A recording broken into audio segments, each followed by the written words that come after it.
Most people are trapped, not in prisons built of stone, not behind steel bars, but in something far more subtle, far more dangerous. A prison of routine, a prison of conformity, a prison of ordinary souls. Have you ever stopped to wonder, how much of your life is truly yours? Do you choose your path, or do you simply follow the well-worn tracks laid out by others?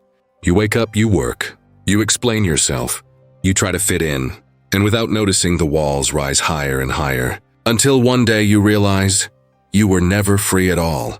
Dostoevsky's warning was never just about crime and punishment. His greatest revelation was far more terrifying, that the slow death of the human spirit comes not from violence or tyranny, but from the silent obedience of ordinary life, from the soul that avoids risk, avoids questions, avoids responsibility, just to remain safe. But safety, he said, is a cage. Think carefully. How many times have you swallowed your truth to keep the peace? How many times have you dimmed your fire so others wouldn't call you strange? How many times have you explained yourself again and again, only to feel smaller, weaker, more invisible? That is the hidden punishment, not imposed by others, but chosen, repeated, reinforced by yourself. Dostoevsky believed mediocrity is not just weakness, it is slavery. And the chains are forged from your own compromises. The more you hide your soul, the heavier the chains become. The more you conform, the thicker the walls grow, until one day the prison becomes invisible, and you call it normal life. This video is not for the faint of heart. It is for those who suspect something is wrong. For those who feel the weight of invisible walls pressing in. For those who know deep inside that ordinary life is not freedom, but captivity. If you dare to break this silence, stay with me until the end. What you will hear in this journey may shatter illusions you didn't even know you carried. So subscribe now and prepare to confront the prison you never realized was holding you. The ordinary soul lives by imitation. It borrows its thoughts.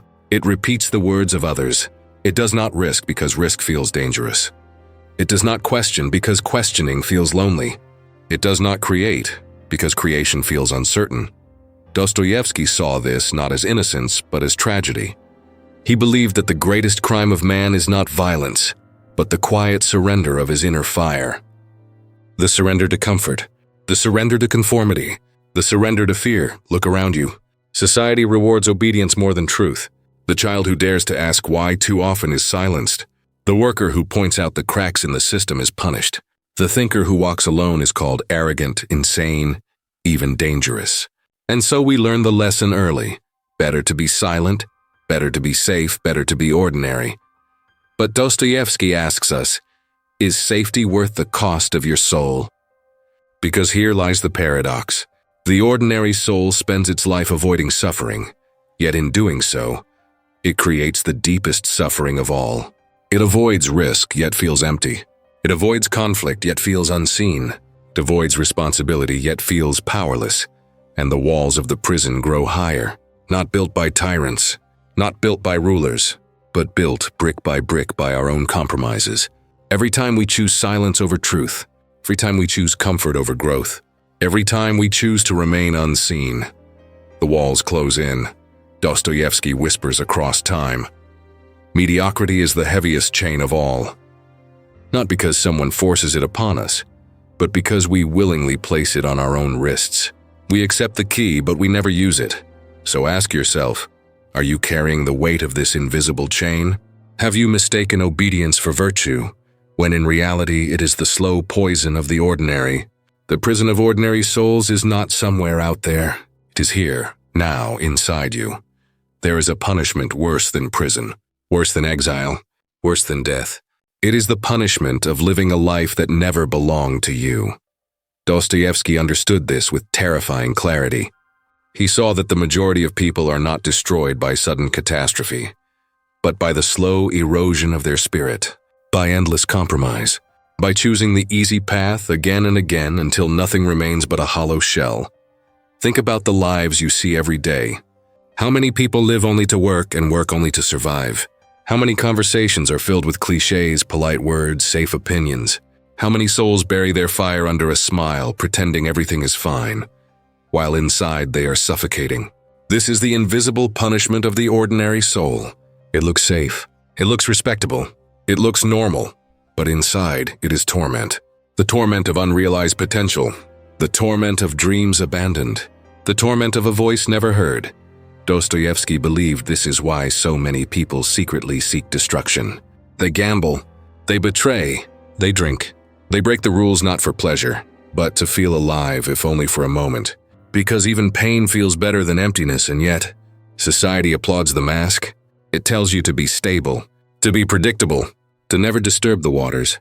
But if you follow that script too long, you will forget who you are. And when you forget, the prison no longer needs guards. You will guard yourself. The punishment is this: to survive your whole life but never live. To obey every rule but never taste freedom. To appear alive but already be dead inside. Dostoevsky's warning is clear. The greatest tragedy is not to be crushed by life, but to crush yourself in the name of safety. What makes this prison so terrifying is that it has no visible walls. There are no guards, no locks, no iron bars. The door is always open, yet almost no one dares to walk through it. Why? Because the prison of ordinary souls is built from invisible forces, from fear, from shame, from the desperate need to be accepted. It is not a prison imposed from outside. It is a prison carefully constructed within. Dostoevsky wrote of characters who longed for freedom, yet ran back to their chains. They preferred predictability to risk, silence to truth, obedience to responsibility, and in doing so, they locked themselves tighter than any tyrant ever could. Think about it. No one forces you to stay quiet in a meeting. No one chains your tongue when you want to speak your truth. No one blocks you from choosing a different path. And yet you hesitate. You explain yourself. You shrink, because the prison lives in your mind, and your mind has become its most loyal guard. The greatest trick of this prison is that it feels safe. It gives you comfort. It promises acceptance. It tells you, just blend in and no harm will come to you. But harm does come, slowly, silently, invisibly. Every time you betray your own soul, a small part of you dies. And by the end, the body remains alive. But the spirit has been buried. Dostoevsky believed this was the fate of millions. Not a dramatic collapse, but a slow surrender. Not a violent defeat, but a quiet erasure. The prison without walls is the most effective of all. Because you cannot escape what you refuse to see. Every prison, no matter how strong, has cracks. Even the prison of the ordinary soul. But to see them, you must be willing to look where most people never dare. The first crack is restlessness. That quiet voice that whispers late at night. This is not who I am. This is not all I was meant to be. Most people ignore it. They drown it in work, in noise, in distraction. But if you listen closely, that voice is your soul knocking on the walls, reminding you that freedom still exists. The second crack is suffering. The ordinary soul tries to escape pain, yet suffering always returns because repression cannot last forever. Dostoevsky believed that suffering is not just punishment, but revelation. It tears away the mask. It forces you to confront the truth you've been avoiding. Pain, paradoxically, becomes the teacher that shows you the way out. The third crack is rebellion. A sudden refusal to explain yourself. A moment of silence instead of justification. A choice that defies expectation. It might be small, almost invisible to others. But for you, it feels like fire. It feels like breathing for the first time in years. These cracks do not guarantee freedom, but they reveal the possibility of escape. And Dostoevsky's insight is clear. The moment you stop numbing your restlessness, the moment you allow suffering to reveal its lesson, the moment you dare a small rebellion, the prison begins to weaken. Remember this, freedom does not come in one dramatic explosion. It begins with small fractures, a thought you refuse to silence, a truth you refuse to bury, a step you refuse not to take, and slowly the walls that seemed eternal begin to crumble. Freedom is not found in light alone. It begins in the shadow, in the corners you avoid, in the truths you bury, the wounds you never want to touch. Dostoevsky understood this better than anyone. His own life was marked by prison, exile, and despair. He watched men stripped of everything, status, family, wealth, even hope. And in that darkness he discovered something, that the shadow, if confronted, does not destroy you. It reveals you. Think of his characters. They are never simple. They are torn apart by contradictions. holy and sinful, weak and strong, ashamed and proud. They are mirrors of ourselves, reminders that freedom does not come from perfection, but from honesty with the chaos inside. Ask yourself, what part of you have you silenced the longest? Is it your anger, buried because it feels shameful? Is it your desire, hidden because it feels selfish? Is it your creativity, ignored because it feels impractical? Is it your ambition, suppressed because it threatens others? The ordinary soul locks these parts away, pretending they are dangerous, unwanted, even evil. But Dostoevsky would say, they are not enemies. They are forgotten keys. The shadow terrifies us because it forces us to see the cost of our compromises. It shows the moments you betrayed yourself for approval, the lies you told so you wouldn't stand alone, the dreams you killed just to remain ordinary. Most people cannot bear this sight. They look away. They drown the voice. They prefer the comfort of chains, but if you can face it, if you dare to look, something shifts. You begin to see that the shadow is not only darkness. Inside it is your authority, your authenticity, your power. The very energy you thought would destroy you is the same energy that can set you free. This is why Dostoevsky's truth is dangerous, because it demands responsibility. No more excuses, no more explanations, no more blaming fate or society or God. The prison survives only as long as you refuse to face yourself. And here lies the paradox. The moment you step into the shadow, you discover light. Not the weak light of approval, not the artificial light of comfort, but the blazing, terrifying, liberating light of your true self. There is a moment, small and almost invisible, when the prison begins to break. It does not start with shouting. It does not start with rebellion in the streets. It begins with silence. The ordinary soul is addicted to explanation. It feels the need to justify every choice, every feeling, every dream. Why? Because it fears judgment. It fears rejection. It fears standing alone. And so it keeps talking, keeps explaining, hoping to be accepted. But each explanation is another chain. Each justification is another brick in the wall. Dostoevsky saw through this. He knew that silence is not weakness. It is power. It is the refusal to hand your authority over to the crowd. When you stop explaining yourself, you stop begging for permission to exist. You begin to stand as you are, unapologetic, unshaken. Think about the weight of that. How many times have you spoken words you didn't mean, just to keep the peace? How many times have you given reasons you didn't believe, just to avoid conflict? What if instead you simply remained silent? What if your presence spoke louder than your excuses? Silence terrifies the ordinary soul because it cannot be controlled. It refuses to play the game. It refuses to bend to expectation. It is the first act of inner sovereignty, a declaration without words. I no longer live by your permission. I live by my own. This is where freedom begins, not in the noise of rebellion, but in the quiet strength of self-possession, in the courage to hold your ground without needing applause, agreement, or validation. Dostoevsky's characters often trembled before this realization. Because once you taste the power of silence, you cannot return to the prison of explanations. You cannot go back to being ordinary. The door has opened, and whether you step through it or not, you will never forget that freedom is possible. The prison of ordinary souls does not collapse in a single strike. It crumbles slowly, piece by piece, through choices that seem small, but carry the weight of an entire life. Once you embrace silence, the next step is action. Not grand revolutions, not public declarations, but small acts of rebellion, moments where you choose yourself over the script that was written for you. Imagine refusing to explain a dream.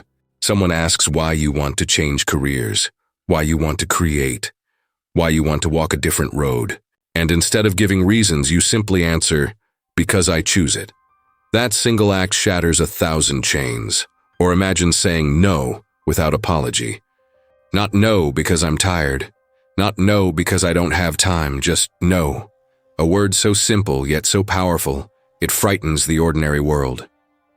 Dostoevsky understood that freedom begins here, in the smallest defiance, in the courage to step off the well-worn path, even when no one understands. The world will resist. It will mock you. It will try to shame you back into the prison. But each time you refuse to bend, the walls grow weaker. These rebellions do not look like much. They may not even be noticed, but to the soul they are earthquakes. The silence you carry within begins to shape the life around you. People feel it. Some will fear it. Some will admire it, but none will ignore it. The ordinary soul seeks approval. The free soul seeks alignment.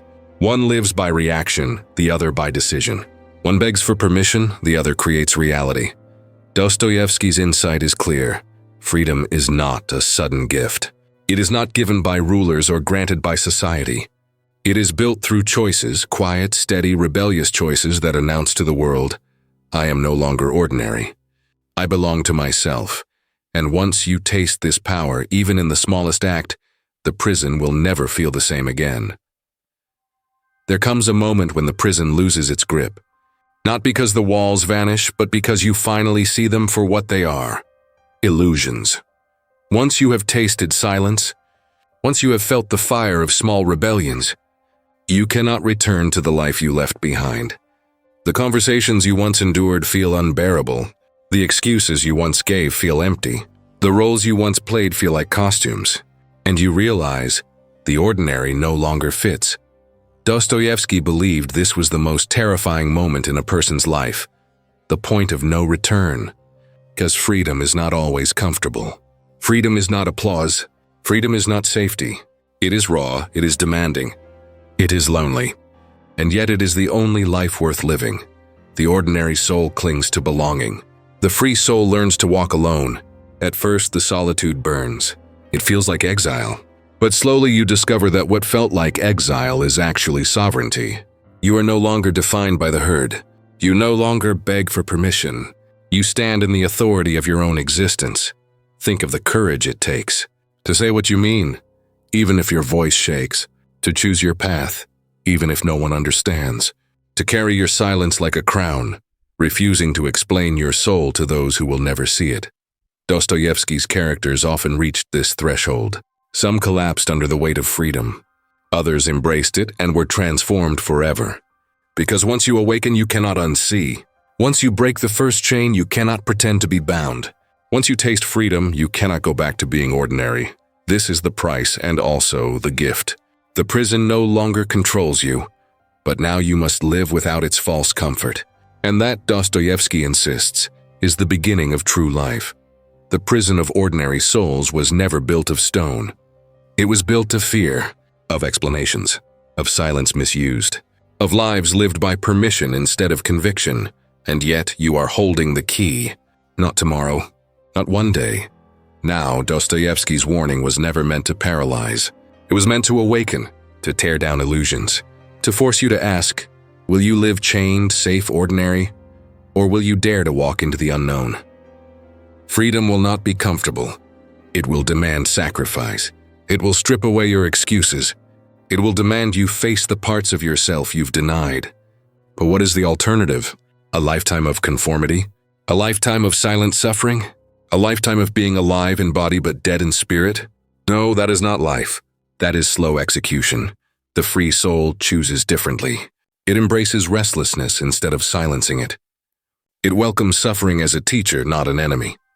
It chooses silence as authority, not weakness. It rebels in small ways that grow into great transformations. And when the moment comes, it steps out of the prison, not with fanfare, but with quiet certainty. This is the path Dostoevsky offers us. Not comfort, but truth. Not safety, but power. Not acceptance, but freedom. So now I ask you, will you keep explaining yourself to a world that will never understand?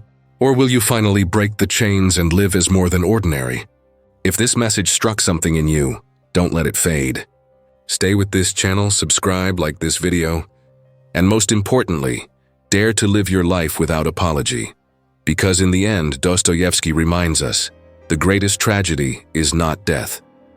It is to die without ever having lived. The prison is open. The key is in your hand. The choice is yours.